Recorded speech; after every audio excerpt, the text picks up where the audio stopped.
അവനെ ചെറുതിലെ വാങ്ങിച്ചതാണല്ലേ നിങ്ങൾ? ഞങ്ങൾ 4 മാസം പ്രായം ഉണ്ടാകുമ്പോൾ വന്നതാണ്.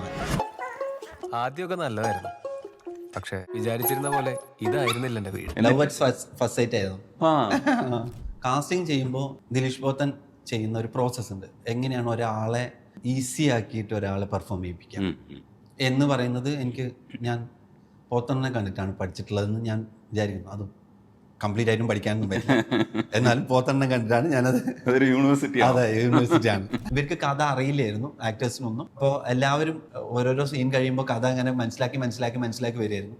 അപ്പോൾ അത് ഓരോ സീൻ എത്തുമ്പോഴും അവർക്കൊരു ഫ്രഷ്നെസ് ഉണ്ടായിരുന്നു. ഇത് ഇപ്പോൾ മനസ്സിലാക്കിയ കാര്യമാണ് അവർ ചെയ്യുന്നത്. അങ്ങനത്തെ ഒരു ഫ്രഷ്നെസ് ഉണ്ടായിരുന്നു ആ ജേണിക്ക്. മായാനദിയിൽ നയൻതാരല്ലേ എന്നുള്ളത് ആക്ച്വലി അതിൽ ഞാൻ ഒന്നും ചെയ്തിട്ടില്ല. എനിക്ക് ശ്യാമേട്ടൻ എനിക്ക് ഡിസ്ക്രൈബ് ചെയ്ത് തന്ന സാധനം ഞാനത് കേട്ടിട്ട് എനിക്ക് ചിരിച്ച് നിൽക്കാൻ പറ്റിയില്ല.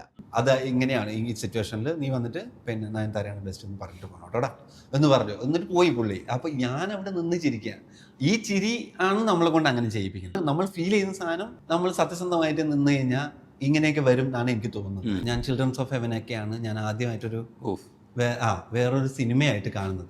നമ്മൾ ആദ്യമായിട്ടാണ് അങ്ങനെ ഒരു സിനിമ കാണുന്നത്. നമ്മളെ വേറൊരു ടെറൈനിൽ ഒരു ഫിക്ഷൻ അങ്ങനെ പ്യൂറായിട്ട് ഒരു ഫിക്ഷനായിട്ട് കിട്ടുകയാണ്. ഞാനിപ്പോഴും എൻ്റെ ഉള്ളിൻ്റെ ഉള്ളിൽ കുട്ടീനെ ഞാൻ ബാക്കി നിർത്തിയിട്ടുണ്ടെന്ന് ഞാൻ വിശ്വസിക്കാൻ ഇഷ്ടപ്പെടുന്നു. എന്ന് വെച്ച് കഴിഞ്ഞാൽ ഞാൻ ഇപ്പോഴും ഒരു സിനിമ കാണുന്നത് ആ ഫിക്ഷനായിട്ട് കാണാൻ, ഒരു മുത്തശ്ശി കഥ പോലെ കേൾക്കാൻ താല്പര്യപ്പെടുന്ന ഒരാൾ ഇപ്പോഴും നിൽക്കുന്നുണ്ട്.